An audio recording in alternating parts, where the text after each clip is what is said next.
Hello दोस्तों, क्या हाल है। तारीख आज 15 जनवरी 2026, दिन गुरुवार, हिंदी तिथि द्वादशी। और आइए बात करते हैं आज के मुख्य समाचार में देश भर की तमाम बड़ी खबरों पर नजर डालते हैं। देखिए दोस्तों, एक तो आज के दिन हमारे देश में इंडियन आर्मी डे के रूप में मनाया जाता है। हर साल 15 जनवरी को भारतीय थल सेना दिवस के तौर पर मनाया जाता है और इस बार इंडियन आर्मी अपना 78वां सेना दिवस मना रही है। इस दिवस को मनाने की शुरुआत 1949 से ही हुई थी और दोस्तों इस बार पहली बार कैंटोनमेंट के बाहर होगी army day parade. Bhairav battalion और ड्रोन दिखाएंगे नए भारत की नई ताकत। राजस्थान के जयपुर से गूंजेगा सेना का सबसे शक्तिशाली जय घोष और इसकी तैयारियां भी पूरी हो चुकी हैं। ये रिहर्सल वगैरह की कुछ तस्वीरें आप देख सकते हैं। आर्मी डे परेड में सेना संग हिस्सा लेगी, राजस्थान की बेटियां भी। तो इस दिवस के मौके पर भारतीय सेना के सभी जवानों को ढेर सारी हार्दिक शुभकामनाएं। चलिए जय इंडियन आर्मी बोलते हुए आगे बढ़ते हैं अपन खबरों में। आप भी कमेंट बॉक्स में जय इंडियन आर्मी जरूर लिख दीजिएगा। चलिए अगला अपडेट देखिए दोस्तों, कल से शुरू हुआ मकर संक्रांति का पर्व आज भी देश भर में मकर संक्रांति के रूप में मनाया जा रहा है, क्योंकि इस बार 14-15 जनवरी दोनों दिन मनाई गई। तो आज के दिन भी स्नान दान धर्म का विशेष महत्व रहेगा। अगर आपके भी घर पर कोई भिक्षु या जरूरतमंद आए तो उसे खाली हाथ बिल्कुल न जाने दें। अपने सामर्थ्य के अनुसार कुछ न कुछ अवश्य दें। आप सभी भाइयों बहनों दोस्तों मित्रों को और आपके पूरे परिवार को DLS न्यूज की तरफ से मकर संक्रांति की ढेर सारी हार्दिक शुभकामनाएं। भगवान सूर्यदेव का आशीर्वाद आप पर हमेशा बना रहे। और एक ज्योतिषीय गणना के मुताबिक दोस्तों अब अगले आने वाले 54 सालों तक हर साल 15 जनवरी को ही मनेगी मकर संक्रांति। इसके पीछे एक खगोलीय विज्ञान बताया जा रहा,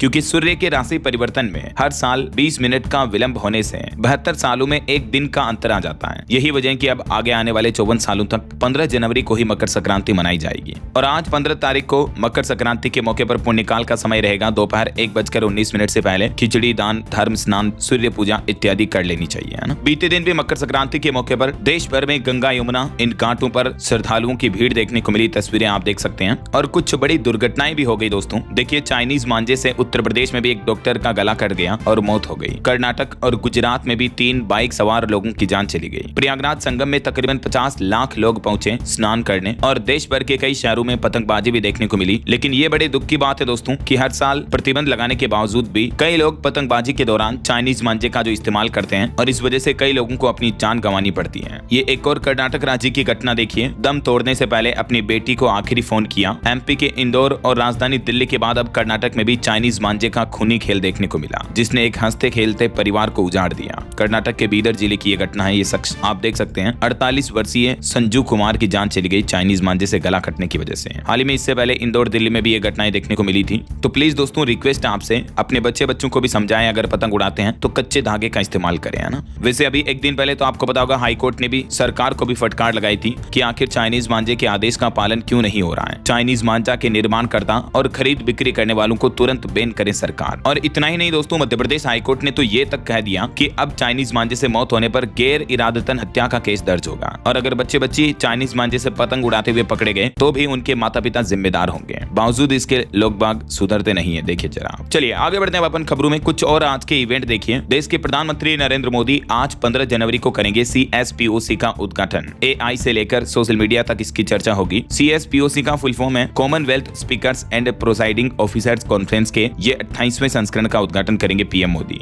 राष्ट्रमंडल देशों के स्पीकरों का यह सम्मेलन है जिसका आज उद्घाटन होने जा रहा है। और बीते दिन PM नरेंद्र मोदी ने भी केंद्रीय राज्य मंत्री के घर पोंगल का त्योहार मनाया। बोले कि तमिल संस्कृति साझी विरासत है। पोंगल प्रकृति और परिवार के साथ संतुलन बनाता है। और वहीं दोस्तों आज 15 जनवरी को शेयर बाजार भी बंद रहेगा। BSE NSE में छुट्टी रहेगी क्योंकि आज महाराष्ट्र में नगर निकाय के चुनाव होने हैं। यही वजह है कि ट्रेडिंग अवकाश घोषित किया गया है। चलिए अगली बड़ी खबर देखिए। ईरान में अभी हालात इतने बेकाबू हो गए हैं कि भारतीय विदेश मंत्रालय ने रेड अलर्ट जारी किया और भारतवासियों को कहा कि तुरंत अपने देश लौटें। भारत के जितने भी नागरिक अभी ईरान में हैं तत्काल ईरान छोड़ने की सलाह दी है, क्योंकि दोस्तों ईरान में बढ़ती महंगाई की वजह से सरकार के खिलाफ किया जा रहा विरोध प्रदर्शन अब हिंसक रूप ले चुका है। यही वजह है कि भारत ने अपने नागरिकों के लिए ताजा एडवाइजरी जारी की है। विदेश मंत्रालय की तरफ से अपनी एडवाइजरी में कहा कि जो भी छात्र, पर्यटक, कारोबारी ईरान में हैं तो तुरंत वापस अपने देश आ जाएं। ईरान में देखिए हालात कितने ज्यादा बिगड़े हुए हैं। तेहरान में आज भी एक साथ 300 शवों को दफनाया जाएगा। कई प्रदर्शनकारियों को सरेआम फांसी दी जा रही है, इतनी गंभीर स्थितियां चल रही हैं। ऑफिशियल रिकॉर्ड्स की भी माने दोस्तों तो ईरान में इतनी मौतें हुई कि लाशों का ढेर लग गया, सड़कों पर शव बिछे हुए हैं, हर तरफ चीख पुकार मची हुई है। बताया जा रहा है कि अब तक 3000 से भी ज्यादा लोगों की मौत हो गई है, जबकि अनऑफिशियल डेटा के मुताबिक तो 10 से 15,000 लोगों की जान जा चुकी है। और ईरान में कई लोग विरोध प्रदर्शन के दौरान अमेरिकी राष्ट्रपति डोनाल्ड ट्रंप का भी समर्थन करते हुए दिख रहे हैं कि Trump is right, the world is watching, save Iran. इस बीच अमेरिकी राष्ट्रपति डोनाल्ड ट्रंप ने एक बड़ा फैसला लिया और रूस, ईरान समेत दुनिया के 75 देशों के लिए सभी तरह के वीजा पर रोक लगा दी है। यानी दुनिया के इन 75 देशों के नागरिकों की अब अमेरिका में नो एंट्री रहेगी। ट्रंप प्रशासन ने नए वीजा नियम जारी कर दिए हैं। इन देशों में शामिल है Russia, Afghanistan, Brazil, Iran, Iraq, मिस्र, नाइजीरिया, थाईलैंड, यमन समेत कई अन्य कंट्रीज भी शामिल हैं। चलिए अगली खबर देखिए। भारतीय रिजर्व बैंक आरबीआई के गवर्नर का कहना है कि भारत के वित्तीय क्षेत्र में बड़ा विदेशी निवेश आया, जो कि कई वर्षों के कार्य का नतीजा है। देखिए बीते 6 महीनों में भारत को $51 अरब का एफडीआई मिला, यानी फॉरेन डायरेक्ट इन्वेस्टमेंट। और ये निवेश बताता है हमारे देश की ग्रोथ स्टोरी पर अभी भी वैश्विक भरोसा मजबूत है, यानी विदेशी निवेशकों का देश पर भरोसा बरकरार है। बीते 6 महीनों में इंडियन रुपीस में देखा जाए तो 4.5 लाख करोड़ से भी ज्यादा का एफडीआई निवेश आया है। अब सरकार स्टार्टअप और मैन्युफैक्चरिंग पर भी अपना फोकस रख रही है। और डेलोइट की रिपोर्ट के मुताबिक भी भारत की जीडीपी ग्रोथ रेट चालू वित्त वर्ष में 7.5 से 7.8% तक रहने का अनुमान है। चलिए अगला अपडेट देखिए। इस बार बजट 2026 में माइनिंग सेक्टर को भी मिलेगी नई दिशा। चांदी, कॉपर, जिंक पर सरकार बड़ा फोकस रखेगी। वैसे और भी आने वाले बजट में क्या क्या संभावित बड़ी घोषणाएं देखने को मिल सकती हैं, तो इसको लेकर मैंने एक डिटेल जानकारी डीएलएस न्यूज चैनल पर एक अलग से वीडियो में बताई हुई है। अभी एक दिन पहले वीडियो डाला तो आप देख लीजिएगा ना। चलिए सोना चांदी के भाव पर बड़ी खबर आ रही दोस्तों। देखिए एक ही दिन में चांदी फिर से 12,000 रुपए से भी ज्यादा महंगी हुई है। बीते 3 दिन के अंदर अंदर चांदी का भाव 34,000 रुपए तक बढ़ चुका है और अभी चांदी 2,78,000 रुपए प्रति किलो बिक रही है। जबकि सोने में भी तेजी देखने को मिली। सोने का भाव 1,42,000 रुपए प्रति 10 ग्राम के नए ऑल टाइम हाई पर पहुंच चुका है। ये आईबीजे के लेटेस्ट रेट है। कुछ तो क्या कि अभी ईरान वगैरह में हिंसा बढ़ी, इस वजह से भी सोने चांदी की कीमतों में अचानक से ये बढ़ोतरी देखने को मिली है ना। चलिए अगली बड़ी खबर देखिए दोस्तों। अब इजराइल देश ने भी ईरानी प्रदर्शनकारियों को खुला समर्थन दिया और यूएन में कहा कि आप अकेले नहीं, हम साथ हैं। क्योंकि ईरान इजराइल के बीच तो वैसे भी कई सालों से जंग चल रही है और अब ईरान में जो विरोध करता है, प्रदर्शन करता है, उनको इजराइल ने भी अपना सपोर्ट दिखाया है। और खबर आ रही कि भारत ने पहली बार बदला अपना गेम प्लान। इक्वाडोर से खरीदा 20 लाख बैरल क्रूड ऑयल यानी कच्चा तेल। जी हाँ, रूस पर प्रतिबंध और ईरान के साथ बढ़ती तनातनी के बीच भारत अब अन्य देशों के साथ भी अपने कच्चे तेल की डील पूरी कर रहा है।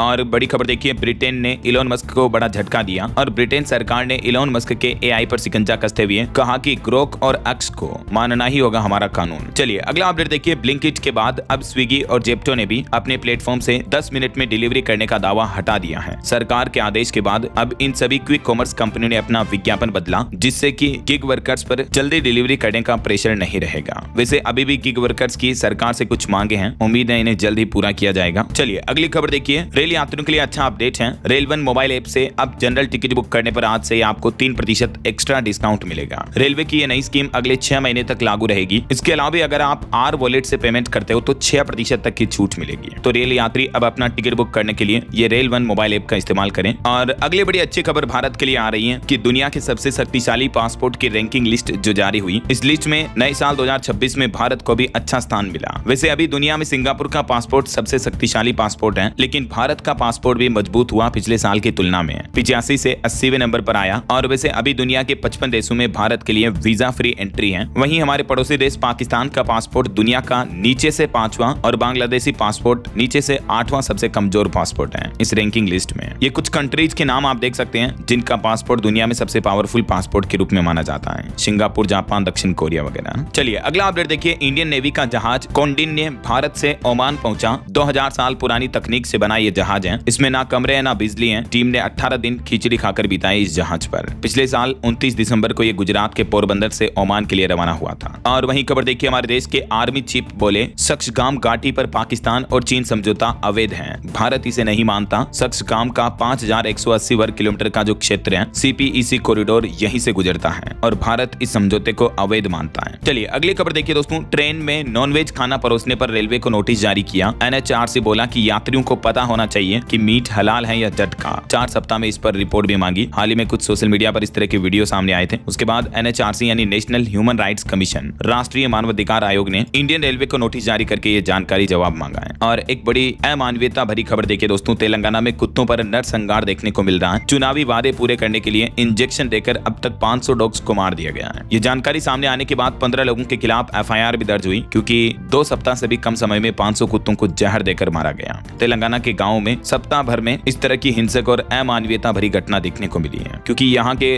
कुछ लोकल राजनेताओं ने पंचायत चुनाव में आवारा कुत्तों से छुटकारा दिलाने का जो वादा किया था, तो उसके बाद ये लिटरली कुत्तों को मारने ही लग गए। देखिए जरा, और कितना गिरेगा इंसान।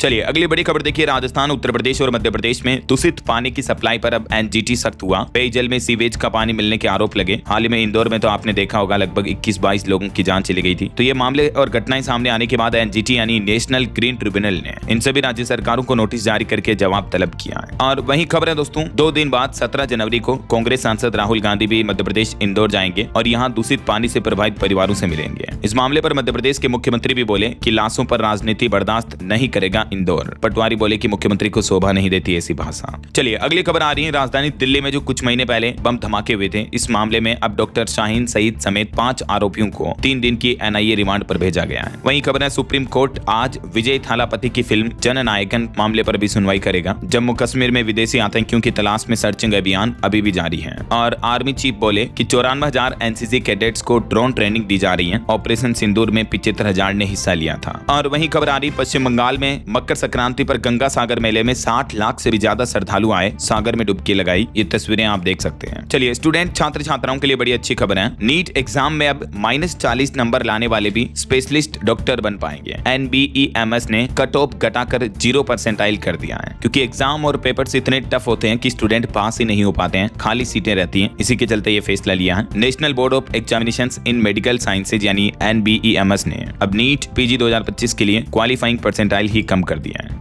SC ST OBC के लिए तो 0 परसेंटाइल हो गया, यहाँ तक कि -40 नंबर आ रहे तो भी एडमिशन मिल पाएगा। और बाकायदा इस प्रस्ताव को स्वास्थ्य मंत्रालय की भी मंजूरी मिल चुकी है। चलिए अगली खबर देखिए दोस्तों, यूपी प्रयागराज माघ मेले में लगातार दूसरे दिन भी आग लगने की घटना देखने को मिली। मकर संक्रांति के दिन भी आग में 10 से ज्यादा टेंट जल गए और इसके बाद कल्पवासियों में अफरा तफरी सी भी मच गई। वहीं यूपी काशी में भी मणिकर्णिका घाट तोड़ा गया तो लोगों ने विरोध प्रदर्शन किया। लोग बोले कि बिना बताए अहिल्याबाई की मूर्ति हटाई गई। DM ने कहा कि मूर्तियां सुरक्षित हैं। और एक बड़ी रेलवे दुर्घटना हो गई दोस्तों बीते दिन। देखिए थाईलैंड में एक पैसेंजर ट्रेन पर क्रेन गिर गई, जिससे 32 लोगों की मौत हो गई, जबकि 67 लोग घायल हो गए। इनमें ज्यादातर स्कूली छात्र थे। 65 फीट ऊंचाई से मलबा गिरा, डिब्बे भी पटरी से उतर गए। हादसा इतना भयंकर था। ये साल 2026 की पहली बड़ी रेल दुर्घटना देखने को मिली है थाईलैंड में। और पटरी से उतरते ही ट्रेन के कई डिब्बों में आग भी लग गई। चलिए अगली खबर देखिए, नीति आयोग की रिपोर्ट्स के मुताबिक हमारे देश में निर्यात के लिए तैयार बड़े राज्यों में महाराष्ट्र और छोटे राज्यों में उत्तराखंड राज्य नंबर 1 पर है। और भारतीय रेलवे की भी एक नई उपलब्धि देखिए, रेलवे ने DFC जोनल नेटवर्क के बीच 892 मालगाड़ियों के नेटवर्क इंटरचेंज का नया रिकॉर्ड बनाया। वहीं खबर आ रही है, रूस से खरीदारी हुई कम तो तेल खरीदने साउथ अमेरिका पहुंचा भारत। पहली बार साउथ अमेरिका यानी दक्षिणी अमेरिका के देश इक्वाडोर से 2 मिलियन बैरल क्रूड ऑयल खरीदा है IOC इंडियन ऑयल कॉर्पोरेशन ने। और एक रिपोर्ट आ रही कि पिछले साल 2025 में हमारे देश में EV सेक्टर को मिली रफ्तार। PM E-ड्राइव और PLI योजनाओं का बड़ा असर देखने को मिला। और बीते महीने दिसंबर में बिजली की मांग भी 6.8% तक बढ़ी है। तीसरी तिमाही में हालात और सुधरने के संकेत हैं। और महंगाई पर एक रिपोर्ट सामने आ रही दोस्तों की थोक महंगाई दर 8 महीने के उच्चतम स्तर पर पहुंची। पिछले महीने दिसंबर में 0.83% हुई थी। विनिर्माण और खाद्य कीमतों में तेजी का असर दिखा है, क्योंकि कई सारी खाने पीने की चीजें भी महंगी हुई हैं। इस वजह से रसोई पर भी महंगाई का असर दिखा है। सब्जियां, आलू, प्याज, दालें वगैरह, इन सब चीजों की कीमतों में पिछले 8 महीनों में काफी बढ़ोतरी देखने को मिली है। यही वजह की थोक महंगाई दर अभी 8 महीनों में सबसे ज्यादा चल रही है। और बजट 2026 में सरकार विनिर्माण इंफ्रास्ट्रक्चर के साथ घरेलू बाजार पर भी फोकस करे, विशेषज्ञों के द्वारा सरकार को यह सुझाव दिया गया। वहीं खबर है, भारतीय बैंकिंग क्षेत्र में अब जापान ने भी दस्तक दी।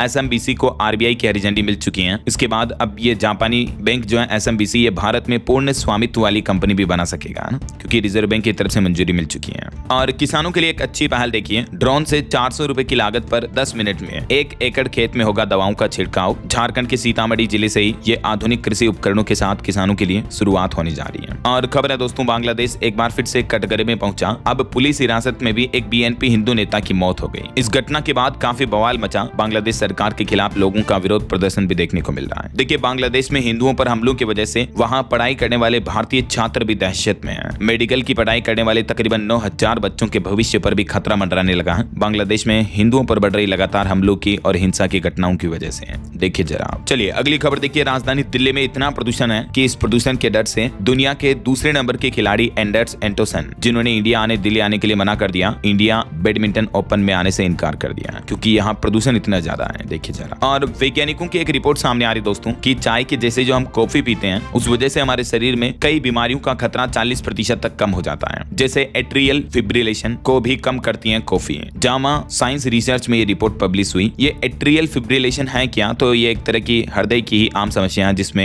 हृदय गति रुकने, हार्ट अटैक वगैरह का खतरा बढ़ जाता है। तो कॉफी पीने वालों में ये खतरा भी कम होता है। हार्ट की बीमारी के लक्षण भी कम देखने को मिले और टाइप 2 डायबिटीज का खतरा भी कम रहता है जो लोग कॉफी पीते हैं उनमें। वैसे आपके हार्ट अटैक को लेकर एक और रिपोर्ट सामने आ रही दोस्तों। कई अलग अलग वैज्ञानिकों के अध्ययन में ये बात सामने आ चुकी है कि नियमित रूप से टहलने वाले लोगों में भी हार्ट अटैक का खतरा करीब 30 से 40% तक कम हो सकता है। तो अगर आप भी अच्छी सेहत चाहते हैं तो अपनी नियमित दिनचर्या में इस तरह के छोटे बड़े बदलाव करें, योगा, वर्कआउट, एक्सरसाइज करें, पैदल चले रोजाना। चलिए अगली खबर आ रही है। देश की राजधानी नई दिल्ली में इस साल राजस्थान स्थापना का भव्य आयोजन होगा 15 मार्च को। वहीं खबर है, दुनिया की जुबान पर चढ़ेगा अब उत्तर प्रदेश का स्वाद। योगी सरकार ला रही ऐसी योजना जिससे विदेशों तक पहुंचेगा यूपी के हर जिले का जायका। मुख्यमंत्री योगी आदित्यनाथ इसी महीने एक जिला एक उत्पाद ODOP यानी वन डिस्ट्रिक्ट वन प्रोडक्ट के जैसे ही एक जिला एक व्यंजन ODODC योजना का भी शुभारंभ करने जा रहे हैं। जैसे जो प्रोडक्ट उत्तर प्रदेश के पर्टिकुलर जिले के फेमस हैं, इस तरह के 150 पारंपरिक व्यंजनों की सूची तैयार की गई है जिनका अब एक्सपोर्ट भी किया जाएगा ना। और वहीं खबर आ रही कि बिहार के भी कुछ जिलों में 16 से 31 जनवरी तक महाअभियान चलेगा। 70 साल से ज्यादा उम्र के लोगों को लाभ मिलेगा। इस अभियान के तहत विशेष शिविर लगाकर निःशुल्क कार्ड बनाए जाएंगे। वरिष्ठ नागरिकों के लिए आयुष्मान वय वंदना कार्ड बनेंगे और भी जैसे प्रधानमंत्री जन आरोग्य योजना, मुख्यमंत्री जन आरोग्य योजना, इन योजनाओं से जुड़ने के लिए कार्ड बनेंगे जिनसे लोगों को 70 साल से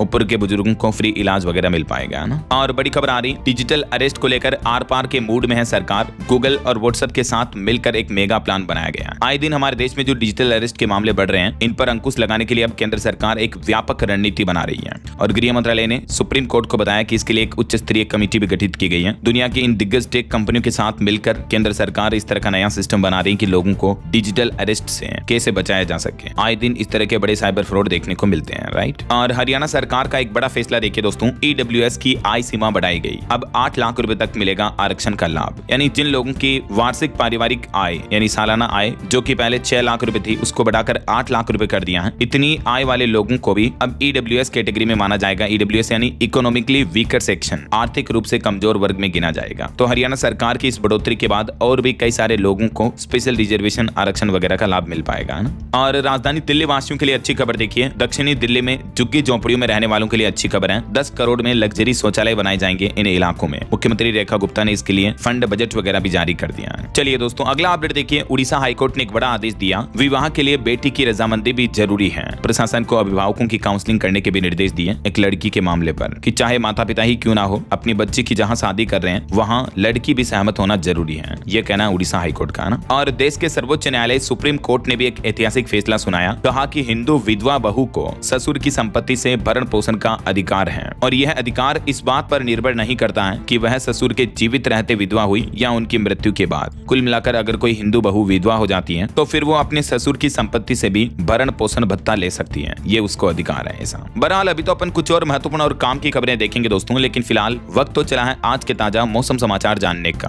और हाँ, एक छोटी सी रिक्वेस्ट आपसे ये है कि अगर आप DLS न्यूज चैनल से अभी तक भी जुड़े नहीं हो तो जुड़ जाइए, चैनल को सब्सक्राइब करके बेल आइकन जरूर दबा दीजिएगा और इस वीडियो पर एक लाइक और शेयर भी कर देना ताकि आपको रोजाना की ताजा खबरें, महत्वपूर्ण मुख्य समाचार, काम के न्यूज अपडेट सबसे पहले आपके मोबाइल पर मिलते रहेंगे। ओके, और चलिए बिना टाइम वेस्ट किए सीधा आगे बढ़ते मौसम अपडेट में। तो देखिए उत्तर भारत में तो इतनी कड़ाके की ठंड पड़ रही है, लोगों का हाल बुरा है। दिल्ली चंडीगढ़ में तो कई सालों का रिकॉर्ड टूट गया है। इस बीच मौसम विभाग का कहना है कि उत्तर प्रदेश, राजस्थान समेत देश के 8 राज्यों में तो बारिश की भी चेतावनी है। 15 राज्यों में शीतलहर का भी अलर्ट है। देखिए अभी ठंड कितनी पड़ रही है। उत्तर प्रदेश के 19 शहरों का टेम्परेचर तो हिमाचल शिमला से भी कम है। हरियाणा में भी कोल्ड वेव चल रही है। राजस्थान के 5 जिलों में सर्दी का येलो अलर्ट जारी हुआ। चेन्नई में भी 8 फ्लाइट कैंसिल हुई। कुछ अलग अलग राज्यों के मौसम की स्थितियां देखिए। मध्य प्रदेश में मकर संक्रांति पर तो मौसम साफ रहेगा, कोहरे का असर कम ही देखने को मिलेगा, लेकिन यूपी में अभी सबसे ज्यादा कोहरा छाया हुआ है। इस वजह से हाईवे पर रोड एक्सीडेंट की दुर्घटनाएं भी बहुत ज्यादा देखने को मिल रही है। एक स्कूल बस भी पलट गई जिसमें 15 बच्चे घायल हो गए। वहीं राजस्थान राज्य में तो बारिश का भी अलर्ट जारी हुआ। दिन का तापमान बढ़ा, सर्दी से थोड़ी राहत मिली लोगों को, लेकिन 4 दिन बाद राजस्थान में फिर से बदलेगा मौसम। और 19 जनवरी के बाद मौसम विभाग का कहना कि राजस्थान के कई इलाकों में बारिश की भी संभावना है। बिहार के भी 18 जिलों का टेम्परेचर 10 डिग्री से भी कम चल रहा है। और पटना में तो नर्सरी, LKG, UKG ये क्लासेस 16 जनवरी तक बंद कर दी गई है। बिहार के 15 जिलों में कोहरे का भी अलर्ट जारी हुआ। हरियाणा में भी मकर संक्रांति पर कोल्ड वेव की चेतावनी, 7 जिलों में धुंध पड़ रही है। और इधर उत्तराखंड में देखिए, उत्तरकाशी में ओस जमी, अल्मोड़ा में पाले की मोटी परत देखने को मिल रही है। 3 जिलों में झरने से पानी गिरते ही बर्फ बन रहा है। और शुक्रवार से तो उत्तराखंड में भी बारिश और बर्फबारी का अलर्ट जारी हुआ। हिमाचल प्रदेश में भी 16 जनवरी से बारिश और बर्फबारी की चेतावनी है। 5 जिलों में शीतलहर का भी अलर्ट है। पंजाब में भी देखिए, कुछ जिलों का तापमान 0 डिग्री तक पहुंच गया। चंडीगढ़ एयरपोर्ट पर भी धुंध की वजह से 22 फ्लाइट कैंसिल हुई। 2 दिन पंजाब में भी बारिश की संभावना है। बाकी और भी दोस्तों, अगले 24 घंटों के दौरान देश भर में मौसम की संभावित गतिविधियां क्या रह सकती हैं, तो कुछ पहाड़ी राज्यों में भारी बर्फबारी वगैरह की चेतावनी है। और कुछ मैदानी इलाकों वाले राज्यों में भी 2-3 दिन बाद बारिश की चेतावनी है। बाकी भारत के मानचित्र में आप देख सकते हैं, कोहरा और शीतलहर उत्तर और मध्य भारत के अधिकतर राज्यों में देखने को मिलेगी, है ना। ओके, और चलिए मौसम के बाद आगे बढ़ते हैं खबरों में। कुछ मार्केट अपडेट्स पर नजर डाल लेते हैं। देखिए, बीते दिन भारतीय शेयर बाजार में गिरावट देखने को मिली। सेंसेक्स 245 अंक गिरकर 83,383 पर बंद हुआ। निफ्टी भी 67 अंक लुढ़का। वहीं इन्फोसिस का मुनाफा तीसरी तिमाही में 2% घटा। और चाइना का ट्रेड सरप्लस पहली बार रिकॉर्ड $1.19 ट्रिलियन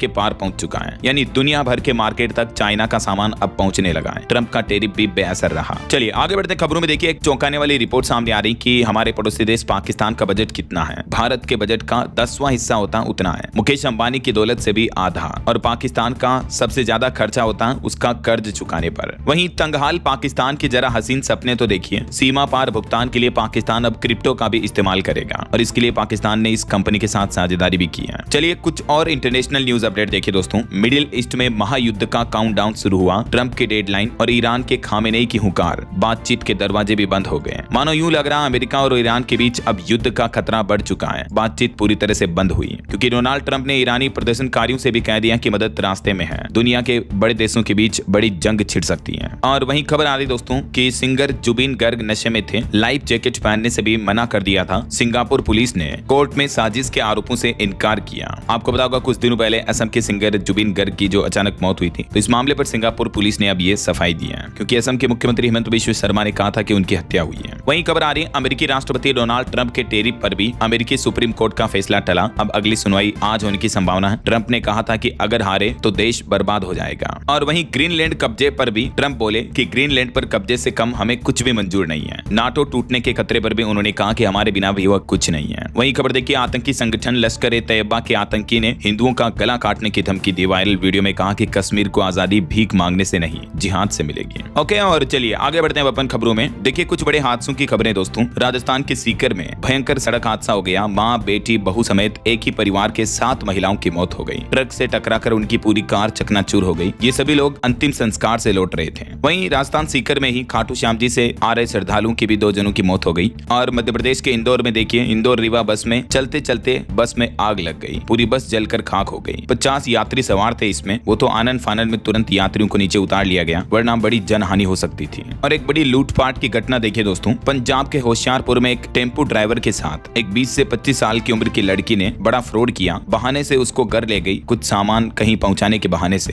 फिर मदद के बहाने कमरे में बुलाया और फिर उसके 2 साथियों को बुलाकर ड्राइवर के उल्टे सीधे वीडियो रिकॉर्ड किए और फिर ब्लैकमेल करके उसके पूरे बैंक खाते से सारे पैसे निकाल लिए। ये देख सकते हैं आप इस पूरी घटना की स्टोरी भी। आजकल विश्वास करने का तो जमाना ही नहीं रहा है। और वहीं दोस्तों, कल जो मकर संक्रांति का पर्व था, इस मौके पर देखिए कुछ और बड़ी घटनाएं देखने को मिली। राजस्थान जयपुर में मांझे से कटने से 140 लोग घायल हो गए, अकेले जयपुर शहर में ही। मकर संक्रांति पर आतिशबाजी हुई। चाइनीज मांझे से एक 7 महीने के बच्चे का भी गला कट गया। मध्य प्रदेश उज्जैन में भी पतंगबाजी में 2 बच्चों की मौत हो गई। और भी देश के कई अलग अलग शहरों में इस तरह की घटनाएं देखने को मिली हैं, जो कि बड़ी दुखद है। और खेल समाचार पर खबर देखिए दोस्तों, न्यूजीलैंड ने भारत को 7 विकेट से हराया। दूसरे वनडे में डेरिल मिचेल का शतक भी देखने को मिला। वहीं विराट कोहली 5 साल बाद नंबर 1 वनडे बल्लेबाज बन चुके हैं। और एशियन गेम्स 2026 को लेकर भी शेड्यूल जारी हो चुका है। क्रिकेट मुकाबले 17 सितंबर से शुरू होंगे। T20 फॉर्मेट में होंगे मैच। और हरियाणा भिवानी की बॉक्सर रेसर पूजा बोहरा रिकॉर्ड तोड़ 10वीं बार नेशनल चैंपियन बनी। चलिए आगे बढ़ते हैं खबरों में। देखिए आप, अंतरिक्ष के क्षेत्र में वैज्ञानिकों की एक बड़ी खोज। खगोलविदों ने इवेंट होराइजन टेलीस्कोप की मदद से 2 विशाल ब्लैक होल के बीच एक ट्विस्टेड डांस देखा है। वैज्ञानिकों ने पहली बार ब्लैक होल जेट में सर्पिल चुंबकीय क्षेत्र और शॉक वेव्स के बीच की टक्कर को रिकॉर्ड किया है और ये खोज ब्लैक होल की भौतिकी और ब्रह्मांडीय ऊर्जा के रहस्यों को गहराई से समझने में मदद करेगी। और बॉलीवुड से खबर देखिए, अल्लू अर्जुन लोकेश कनगराज की नई फिल्म अनाउंस हुई। मकर संक्रांति के मौके पर मेकर्स ने AA23 की घोषणा की है। और नूपुर स्टेबिन की शादी के रिसेप्शन में भी पहुंचे सलमान खान। ये कुछ सेलिब्रिटीज की तस्वीरें आप देख सकते हैं। चलिए आगे बढ़ते हैं खबरों में। देखिए बड़ी महत्वपूर्ण खबर, बैंक ग्राहकों की शिकायतों पर अब भारतीय रिजर्व बैंक RBI ने सख्त कदम उठाया और अब हर बैंक और NBFC में होगा इंटरनल ऑम्बड्समैन। आए दिन आपको पता होगा बैंकों को लेकर सेवाओं से संबंधित और भी कई तरह के कार्यों से जुड़ी ग्राहकों की शिकायतें देखने को मिलती हैं। तो बैंकिंग ग्राहकों के लिए राहत की खबर है। RBI ने आंतरिक लोकपाल के लिए कुछ नए नियम जारी कर दिए हैं और सभी बैंकों को अपने अपने लेवल पर आंतरिक लोकपाल रखने होंगे। ये देख सकते हैं RBI द्वारा जारी दिशा निर्देश भी। और वहीं खबर है, प्रधानमंत्री उज्ज्वला योजना से अब तक कितने भारतीयों को लाभ मिला, सरकार ने आंकड़े जारी किए। इस योजना के तहत अब तक कुल देश में 33 करोड़ LPG कनेक्शन बांटे जा चुके हैं। और एक रिपोर्ट सामने आ रही, GST 2.0 से देश के ऑटो सेक्टर को बूस्टअप मिला। बीते साल 2025 में 5% तक बढ़ी यात्री वाहनों की बिक्री। और खबर आ रही दोस्तों, राष्ट्रीय राजमार्गों पर आवारा पशुओं से होने वाले हादसों को रोकने के लिए NHAI ने एक नई पहल शुरू की। Real time alert pilot system शुरू किया है, जो कि हाईवे पर आवारा मवेशी पशु अगर घूम रहे होंगे तो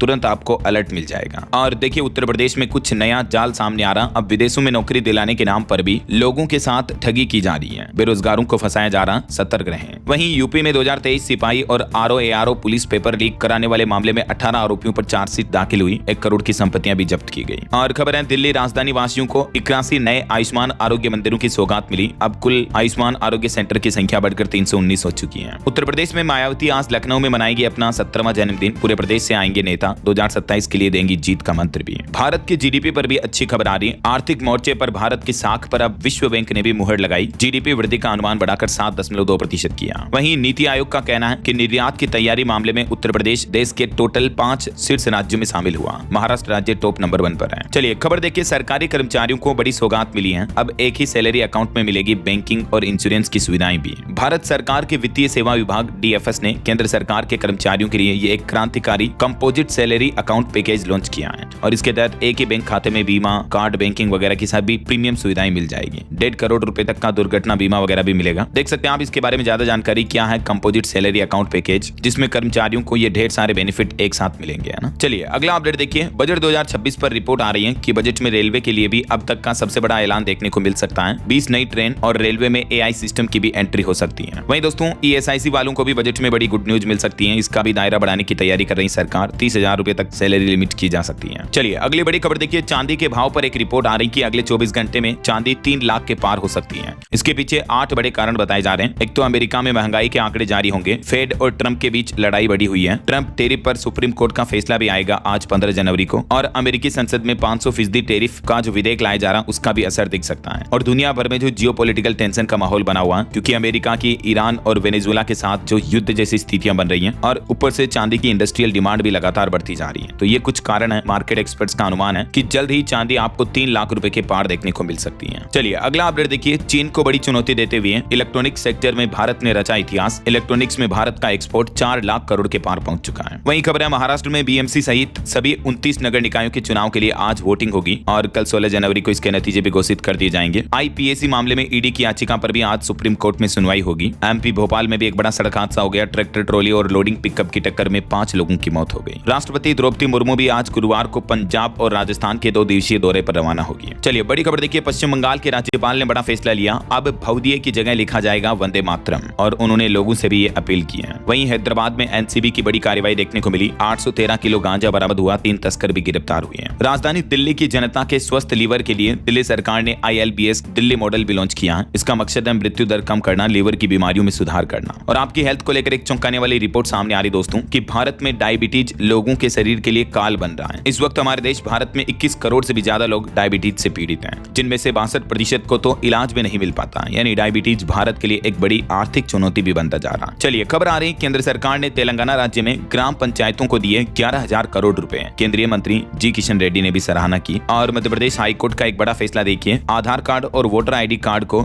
जन्म प्रमाण पत्र के रूप में नहीं माना जा सकता है। यानी इन डॉक्यूमेंट्स के जरिए जन्म तिथि का पक्का सबूत आप नहीं दे सकते हैं। और खबर है, है ईरान अमेरिका तनाव के बीच विदेश मंत्री डॉक्टर एस जयशंकर की एंट्री हुई। तेहरान से आई आधी रात को एक फोन कॉल से हिला दुनिया का कूटनीतिक गलियारा भी। ईरान के विदेश मंत्री अब्बास अरागची ने भारत के विदेश मंत्री डॉक्टर एस जयशंकर को फोन घुमाया और ये फोन इस वक्त आया है जब दोस्तों आपको पता होगा मिडिल ईस्ट एशिया में पूरा नया युद्ध छिड़ने की आहट बनी हुई है। खुद जयशंकर ने इस फोन कॉल की सोशल मीडिया पर पुष्टि की है। इस कॉल के दौरान दोनों नेताओं के बीच ईरान और उसके पड़ोसी क्षेत्रों में बिगड़ते हालातों पर गंभीर चर्चा हुई। तो मिडिल ईस्ट में महायुद्ध की आहट के बीच भारत ने कूटनीतिक एंट्री की है। और रेलवे से खबर आ रही है वंदे भारत स्लीपर ट्रेन के उद्घाटन के कारण 16-17 जनवरी को कई जगहों पर ट्रेनों के प्लेटफॉर्म बदले रहेंगे। वहीं टेक जगत में एक बड़ी पार्टनरशिप हुई। TCS और AMD ने एक साथ साझेदारी की है। दुनिया के सबसे बड़े चिप मेकर की बहन से मिलाया हाथ। भारत में सेमीकंडक्टर चिप को बढ़ावा मिलेगा इससे। और ऑटोमोबाइल इंडस्ट्री के लिए भी एक जरूरी खबर आ रही है। केंद्र सरकार PLI स्कीम में बदलाव किए हैं। इन इलेक्ट्रिक व्हीकल्स को अब इंसेंटिव वगैरह भी दिया जाएगा। ये देख सकते हैं आप PLI स्कीम में क्या बड़ा संशोधन किया सरकार ने। ये सभी नए नियम 13 जनवरी 2026 से ही लागू हो चुके हैं। और बैंकिंग न्यूज से बड़ी खबर देखिए, भारतीय स्टेट बैंक SBI ने योनो 2.0 लॉन्च किया, जिससे अब आपका बार बार बैंक खाते में KYC करने का झंझट खत्म होगा। 15 भाषाओं में आपको SBI की हाईटेक बैंकिंग सेवाएं मिल पाएगी, जिसमें ऑनलाइन KYC वगैरह की सब फैसिलिटी होगी, है ना। चलिए अगली खबर देखिए, उत्तराखंड के सरकारी कर्मचारियों के लिए बड़ी राहत की खबर है। अब GPF पर मिलेगा इतने प्रतिशत ब्याज। उत्तराखंड सरकार ने 7.1% की ब्याज दर तय की है।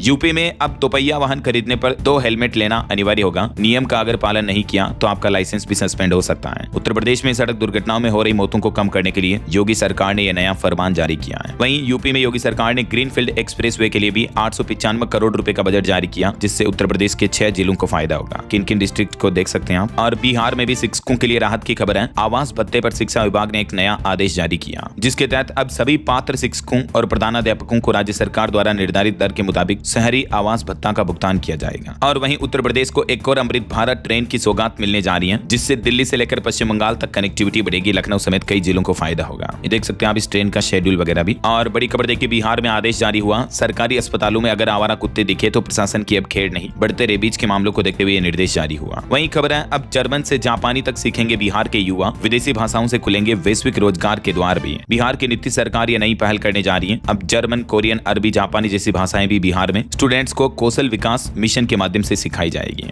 और बंगाल में निपाह वायरस के केस मिलने से उड़ीसा में भी अलर्ट जारी हुआ। डॉक्टरों ने कहा कि घबराने की जरूरत नहीं है, लेकिन सावधानियां बरतनी होगी। वहीं बिहार के लोगों के लिए एक और खुशखबरी है। प्रभु श्री राम के दरबार तक का रास्ता सस्ते में सफर तय कर पाएंगे आप। माता सीता के धाम से सीधा जुड़ाव होने जा रहा इस रूट का। और हरियाणा सरकार ने मधुमक्खी पालकों को बड़ा तोहफा दिया। शहद का संरक्षित मूल्य 120 रुपए प्रति किलो तय किया। और क्रिएटर्स के लिए एप्पल कंपनी का बड़ा ऐलान। एक ही सब्सक्रिप्शन में अब आपको पूरा प्रो स्टूडियो का पैकेज मिलेगा, जिसमें एप्पल के सारे software, final cut pro, Pixelmator वगैरह सारे एक साथ खरीदने का मौका मिलेगा ना। और वहीं खबर है झारखंड में पशुपालकों के लिए बड़ा अपडेट आ रहा। पशुपालन में ऑस्ट्रेलिया की तकनीक अपनाएगा अब झारखंड राज्य, जिससे दुग्ध उत्पादन में बढ़ोतरी होगी। झारखंड सरकार ने ऑस्ट्रेलिया के साथ ये साझेदारी की है। खबर है राहुल गांधी की ब्रिटिश नागरिकता के मामले पर फैसला सुरक्षित है। 28 जनवरी को जजमेंट डे के मौके पर फैसला सुनाया जाएगा। और ये एक अनोखी खबर देखिए दोस्तों, उत्तर प्रदेश के बिजनौर में एक डॉग कर रहा बजरंगबली और मां दुर्गा की परिक्रमा। 3 दिनों से ये बिना खाए पिए लगातार चल रहा और परिक्रमा कर रहा। इसको देखने के लिए भीड़ उमड़ने लगी है मंदिर में भी। और वहीं खबर है उत्तर प्रदेश के कानपुर में बनने जा रहा प्रदेश का पहला प्रशिक्षण केंद्र व श्रमिक हॉस्टल भी है। यहाँ क्या क्या सुविधाएं मिलेगी देख सकते हैं आप। और वहीं देखिए दोस्तों, यूपी में अब गाँव में भी मिलेगा बड़े शहर जैसा इलाज। योगी सरकार ने एक AI प्लान तैयार किया है और इसको लेकर राजधानी लखनऊ में 2 दिवसीय कॉन्फ्रेंस भी आयोजित हो रही है। यूपी नोएडा में सफाई कर्मचारियों के लिए भी अनिवार्य हुई स्वास्थ्य जांच। स्वास्थ्य विभाग की तरफ से आदेश जारी किया गया। वहीं राष्ट्रपति द्रौपदी मुर्मू कल 16 जनवरी को राजस्थान का दौरा करेगी। और छत्तीसगढ़ में एक बड़ा आदेश जारी हुआ। यूपी बिहार के बाद अब छत्तीसगढ़ में भी बुर्का या नकाब पहनकर नहीं खरीद पाएंगे ज्वेलरी। सराफा एसोसिएशन ने बैन लगा दिया है। इससे पहले उत्तर प्रदेश, बिहार और झारखंड 3 राज्यों में पहले से ही बैन लगाया जा चुका है, क्योंकि आए दिन लूट मार की और आपराधिक घटनाएं बढ़ रही हैं। यही वजह है कि ज्वेलरी कारोबार करने वाले सराफा एसोसिएशन की तरफ से ये प्रतिबंध लगाए जा रहे हैं। और छत्तीसगढ़ में महादेव सट्टा ऐप मामले में भी सौरभ और उपल की 24 करोड़ की प्रॉपर्टी अटैच की गई। चलिए एजुकेशन पर अपडेट आ रहा दोस्तों। कुछ सरकारी नौकरियों की जानकारी देखिए। राजस्थान में 10,644 पदों पर वैकेंसी निकली हुई है। बिहार में 24,492 पदों पर भर्ती के लिए आवेदन की आखिरी तारीख भी बढ़ चुकी है। ये राजस्थान वाली भर्ती की लास्ट डेट है 13 फरवरी। आज 15 जनवरी से इसमें आवेदन शुरू होने जा रहे हैं। और बिहार सेकंड इंटर लेवल परीक्षा के लिए भी लास्ट डेट अब 31 जनवरी तक बढ़ा दी गई है। बॉर्डर सिक्योरिटी फोर्स में भी भर्ती निकली हुई है 550 पदों पर। लास्ट डेट इसकी आज ही है 15 जनवरी। ओके, और चलिए दोस्तों अंत में आज के राशिफल पर नजर डाल लेते हैं। देखिए वृष राशि वालों को नए काम से फायदा होगा। वृश्चिक राशि वालों को भी अच्छी खबर मिल सकती है। और भी कुछ अलग अलग राशियों का राशिफल आप देख सकते हैं स्क्रीन पर। और हाँ दोस्तों, आप मुझे कमेंट करके बताइए कि